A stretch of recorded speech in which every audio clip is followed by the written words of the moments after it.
เรียกมันมีแบบหัวแบบยังไปแล้วมันก็เขากับผมไงมันได้กับมึงอายุแต่ว่าก็ไปได้มาได้นะคนก็มีหมู่มาคนช่วยอย่างเนาะพากันหัวสะอิดสะออดอยู่พี่น้องเนาะเท่าคือสิม่วนส่วนดินกันเนาะอากาศก็บ่ร้อนมีคนมาเว้านำส่วนซอยอีกพี่น้องเนาะก็บ่เมื่อยพี่น้องเนาะตอนนี้ก็ยังอยู่บ้านเพื่อนของอาคือเก่าพี่น้องเนาะยังทันได้ออกไปพี่น้องเนาะน้องมาใส่กันอยู่นี่แหละพี่น้องเลยเอาคนอื่นเบิดกับทักทายสบายดีสวัสดีพ่อแม่พี่น้อง FC เบิดสุขสุขคนเด้อพี่น้องเด้อเบิดสมองสุดบอลปัสอยู่ภายในและอยู่ทางต่างประเทศพี่น้องเลยการยินดีต้อนรับเข้าสู่ช่อง YouTube น้องผัดไซชาแนลอีกคือเก่านะพี่น้องเนาะเอาพี่น้องเลยมาต่ออีกคลิปนี้พามาเบิ่งทางแม่บัวคำเนาะเพิ่นก็ขึ้นไปนอนเทิงแล้วเสืออ่อนเก็บอยู่ในรถเลยใส่ผ้าเด็กเนาะใส่ผ้าเด็กใส่ก็หลังบ่นี่บ่เบิ่งมาผ้าไปอันด้านส่วนเพิ่นก่อนมาปิดดาบส่วนให้เป็นก้อนเพียงไร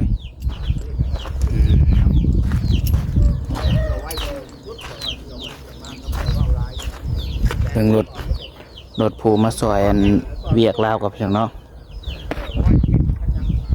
รถพอตู้รถพอเถานะอะไรน้องเว้ยสุเพิ่นล่มกันเนาะแม่อยู่เนาะเป็นตะมวนส่วนดินกันได้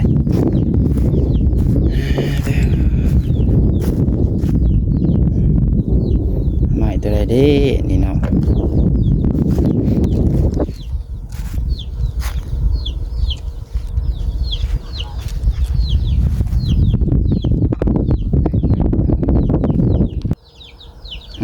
เนาะ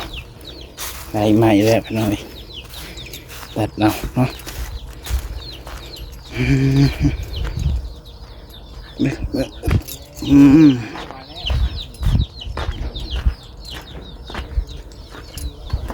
น้ำ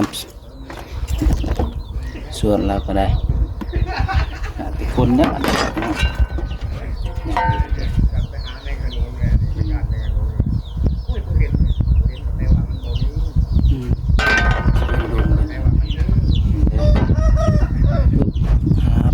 นั่นก็ทอนตีก่อน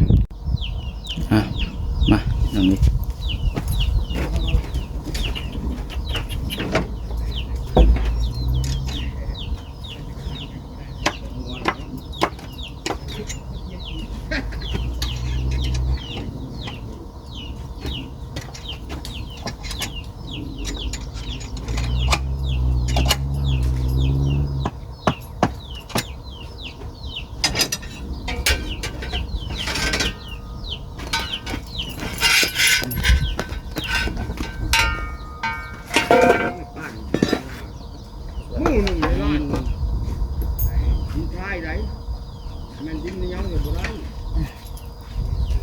เดินแนวอยู่ไหนเนาะใช่ส่วนใช่ได้เนาะยิงนี่คือกล้วยมือจังหมดแล้วมือเดียวได้ล้านของส่วนเส้นเดียวแตะโอ้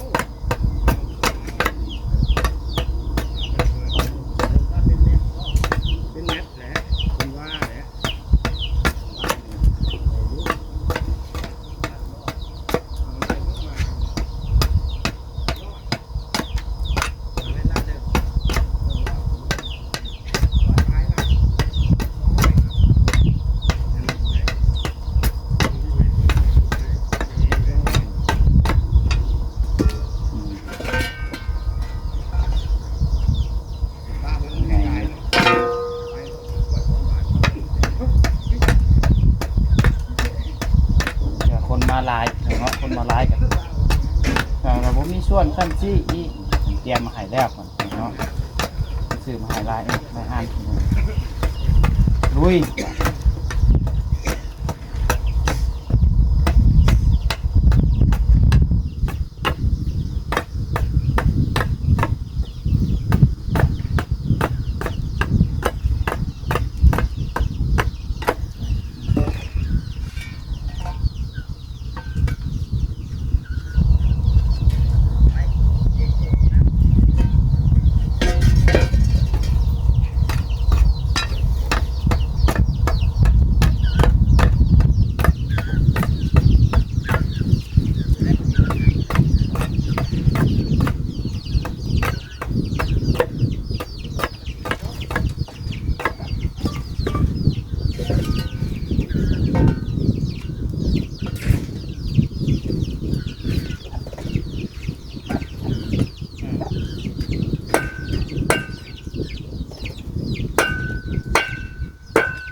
ต่อพอด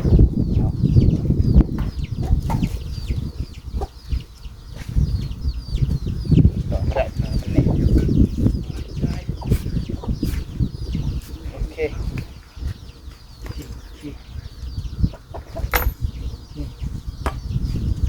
ไปพร้อมลุย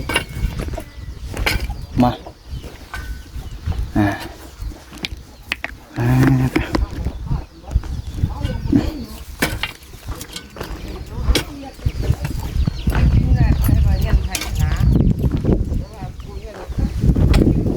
เอาคนมาแล้วบาทนี่เอาไว้คนหยิบไปได้ไปไว้เด็สิแล้วเด้เนาะใส่สิเต็มแล้ว แต่คุณจะใส่กินนะ คนลาวที่ดี คนลาวนี่มันนั้นเราพาดมดเลยมดตัวเงี้ยไว้2 กรอกตัวนั้นไปข้างๆที่เจ้า ยังเด้ลงกันยังเด้นี่เนาะสบายดีเด้อเนี่ย เรากินเราเลยดี โดย มาดีเป็นเรื่องเลย โดยสบายดีทางนั้นนำเอามาอีกหาขาดแต่คนบาทนี่เนาะ เป็นมาก่อน โอ้ ลายแท้บาทเลย มือไปเอาอยู่นี่เนาะ มันมึงมีก็คือไม่มีลายแท้ ส่วนบ่ แม่และชาติ เอาอย่างนั้นมันมาเองมัน มันเนาะ ทางปูไปได้เห็นเจ้า ทางเลยเด้อ เยี่ยมเจ้าอยู่ตรง แมนเลยเนาะ อย่าไปใส่เยี่ยมเลย จะเหลี่ยมก็ไม่อาร์ตเนาะ ก็คำว่าเราขับไรเฮาก็มักไรคำว่าเราขับเราว่าคนว่าที่ว่าเป็นบ่เราว่าบ่เหยียบยามแบบเราว่าแบบกันว่าคือว่ามันว่าอันนั้นน่ะหัวอะไรเด้ฮะเต็มเนาะแม่น เลย คนอารมณ์ดีเนาะ แม่นเลย คนเริ่มหยิบมาได้ ว่าเราคือว่าลื่นแล้วไปเข้าใจคำเราจังครับนิ่ม อันนี้ก็ม่วนอยู่เนาะหลายคนร่วมกัน แม่นะล้มกันโอ้พื้นโอ้แผ่นไปน้ำ ได้หยอกได้หัว ก็งวนไปน้ำก็ให้แน่เห็ดเวียกมันก็ บ่เมื่อยปานใด บ่เมื่อยปานใดเมื่อยอยู่กับไปคือเพิ่นว่าแล้วเมื่อยที่เก่าแล้วว่าคือเก่ากับใครเฮาอะไรมันสดชื่นกับใครแน่จังน้อยนึง เลย ดีกว่าเฮาคึมไปตลอดมันก็บ่ได้ผ่อนคลายมันบ่ได้หัวมันก็บ่คักไปได้แล้ว มันก็บ่คักบ่ได้แล้วเนาะ บ่คักไปได้คึมไปคึมมันโย พี่สิกัดกินกันนี่บัดนี้ ห้วยเอาไปเบิ่งปะให้กูบ่เนาะให้กูบ่เนาะแม่นบ่ไปตั้งกลางแล้วนะ ใกล้แล้วพี่น้องเลยทางวันนิวคนก็มาพี่น้องเนาะมาอีกแห้งหนึ่ง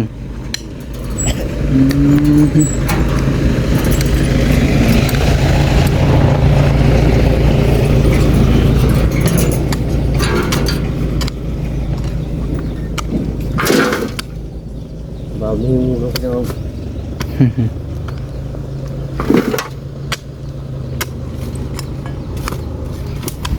ถ้าเพิ่นมาก่อนพี่น้องเอ้ยเพราะให้เพิ่นจับกล้องให้ฝนตกไหลแบะไปจักกันนี่เนาะยิบๆมาแล้วผู้แบะก็แล่นเลยพี่น้องแบะก็แล่นเข้าคอกเลยคอกเขา บ่อยแม่ญาติเลยเนาะ คนกับสิบบคือกันแลคนกันเนาะ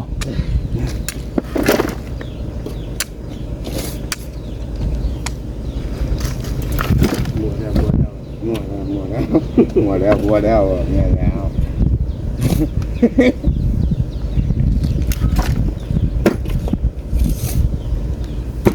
จิตโลดไม่กันสั่นพี่น้องเอ้ยเห็นเลย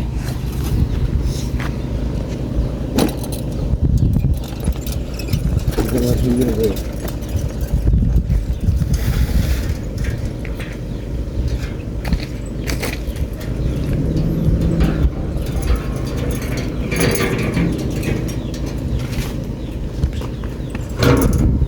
ใกล้แอบจะมาอย่าไปบดีเงินไกลอยู่บนแกน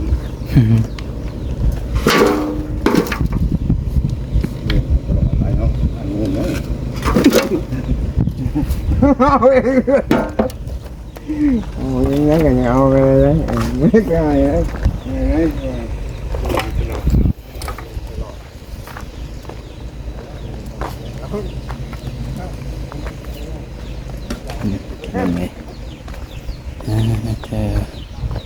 ไพชลาเซลนี่ก็ใช้ได้คุ้มบ่เบิดคืนบ่ คุ้มบุดคุ้มอยู่ จากมันจากแว่นแล้วมันก็พวกห้อยหุ่งกันแล้ว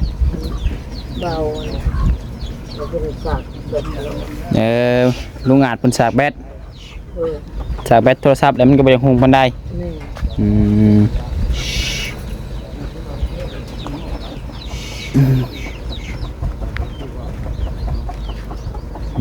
นั่นเลยเด้อ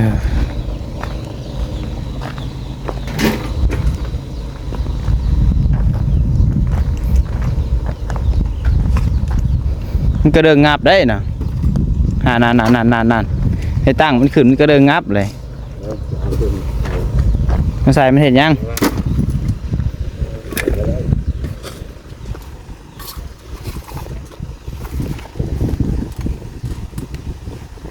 มันเป็นยังฮักเลยเกิดอะไร บ่อยากให้อันนึงตีนตุนลงต่ำนะลงต่ำเวลาเราออกแห้งจะบิดมันบ่ได้ เลย เต็มที่บ่ นี่นะ ออกแห้งมาได้ติ มาได้บาทนี่ มันมาได้มาได้ เสพปกโฮมก็ได้จังหน่อยตากแดดตากฝนมันไข่ได้เนาะ และ ฝนนั่นตกใหม่ซ้ำบ่อยากตากมันได้เด้เฮ้ย ยกมือแล้วว่า คิดล้อก็ยังโอเคนี่เอานะ ลายล่อเติมแบตเติมมือเนาะ แม่นโอ้ข่อยผู้เดียวเมื่อวานนี่ก็ยังเงิน10กว่าล้อแล้ว ล้อคิดล้อแล้วกัน แล้วเองมัน เดี๋ยวฝนที่มันมา ฝนมาแล้วคืมลายมือเลยเนาะอดเอาอีกจัก มือไปไหน อดเอาอีกจัก ทำมือได้ประตูเนาะ มันมือตกมันมีน้ำหน้าอยู่แล้วเด้ อดอีกจัก2-3มื้อจังตกเนาะ แม่นน่ะ ผู้ดีแล้วนี่ เส้นรถใหญ่เพิ่นมาดูให้บ่นี่ คันเบายันจ้างเพิ่นก็มาดีได้อนี่เนาะ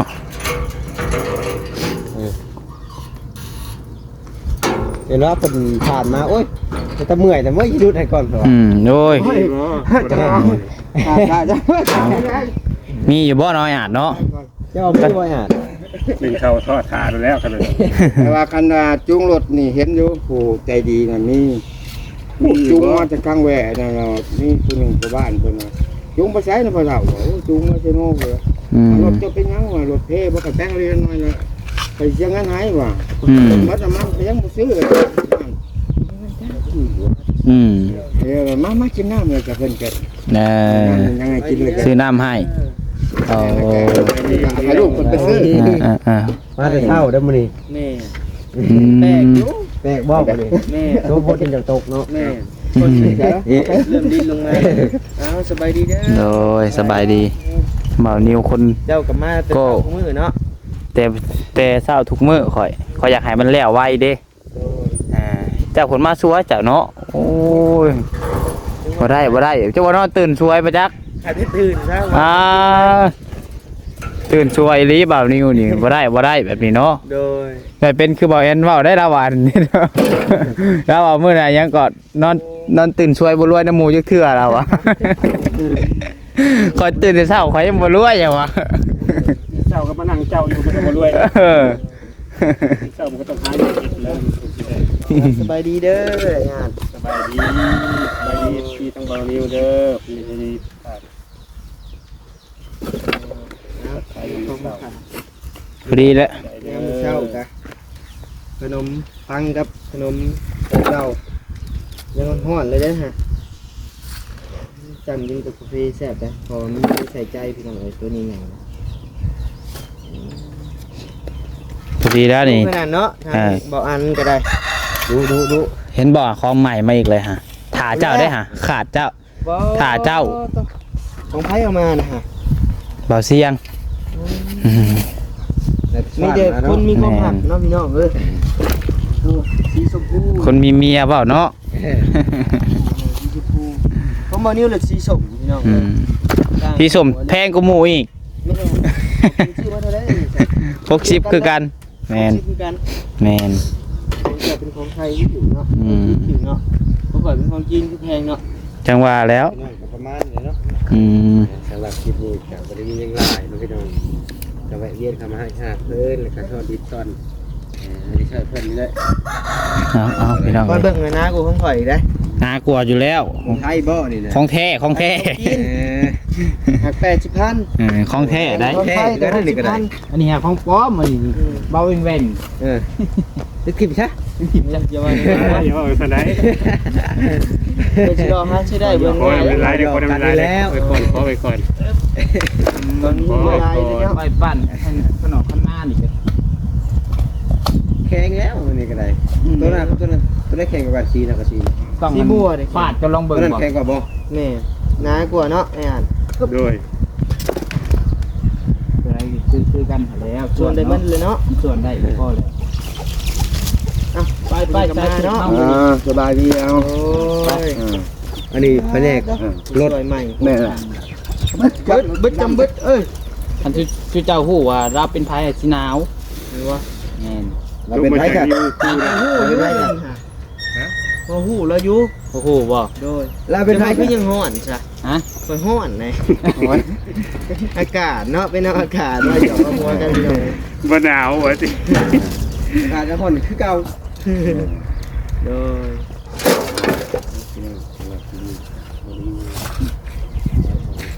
บางคนอย่างนี้มาเกี่ยวเขาบางคนห้อนก็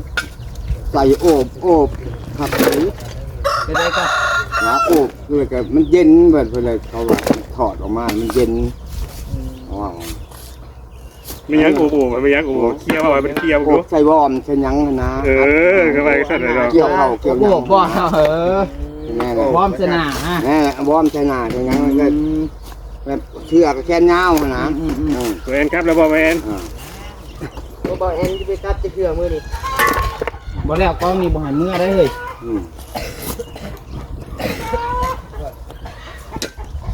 ไปโอเค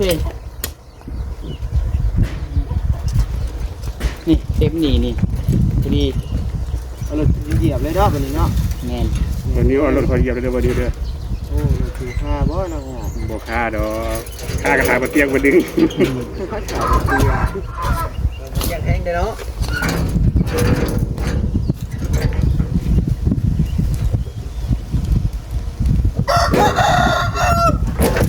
เจ๊โอ้รถปีน อันตรายจอดทั้งยังจอดยัง รถปีน จะได้ว่าสูงเกินที่จะได้ 30 องศา ผมรอบป่าผมมาเลยเนาะ บ่มาเลย ย่านตัดผมนี่น้องเลยวันมานี้เขาสั่งตัดผมน้ำของพ่อ นั่นมันก็ไปแบกเล่นแบกมาไปไหนเนาะไปได้ป่ะ ว่ะแต่อย่างนี้ผู้ชวนไปเลยนี่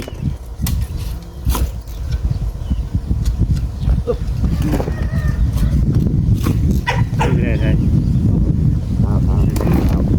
ไว้รอบหน้า ไม่รอดนะ มันนั่งละนั่งล้ นางลำนางลำแต่ว่ายังนอกมันนักลายบ่ โอ้พูดแต่ภาษาลาวได้เนาะบ่ตุบี้ลำไม่ลำตอกเนาะ ำล้ำนั่งล้ำนี่ครับภาษาเวียดมันว่านักร้ายเนาะ อ้าวถ้ากับกาแฟถือพอดีเลย ก็ถือกันแล้วน้องล้ำแต่ห้อนร้าย เก่งเด้อ โอ้คนถือพี่น้อยเบิ่งเดี๋ยวเขาโฮมก่อนมันเดี๋ยวมากันชันสิเพเพิ่นถือปนพี่น้องเนาะยังบ่มีเงินซื้อใหม่ได้กันเพนี่พี่น้องเนาะลุยต่อเด้อเบานิ้วเด้อให้เบานิ้วลุยต่อ เป็นจังดีทางอื่นบ่คำเนาะคือว่ายิง พี่น้องเนาะ ทางบ่ตอบ โอเคพี่น้องคลิปนี้ก็ ไปดีไกลเนาะ ประมาณนี้แหละนะพี่น้องเนาะก็ส่วนได้หลายเติบแบบพี่น้องมื้อนี้ก็เนาะเบิดไปแหละพี่น้องเอ้ยอีกบ่โดนก็คือสิแล้วอยู่ดอกพี่น้องเนาะเอาโอเคพี่น้องเอ้ยขอลาไปก่อนแล้วสำหรับคลิปนี้ครับที่พลาดไปกันใดก็ต้องขอโทษขออภัยนำเวลาพี่น้องเนาะขอบคุณกับคุณ FC ทุกคนที่เข้ามารับชมเด้อพี่น้องเด้อโอ้ยสุดท้ายนี้ขอกล่าวคำว่าสบายดีผิดพลาดประกันใดก็ต้องขอโทษขออภัยนำเวลา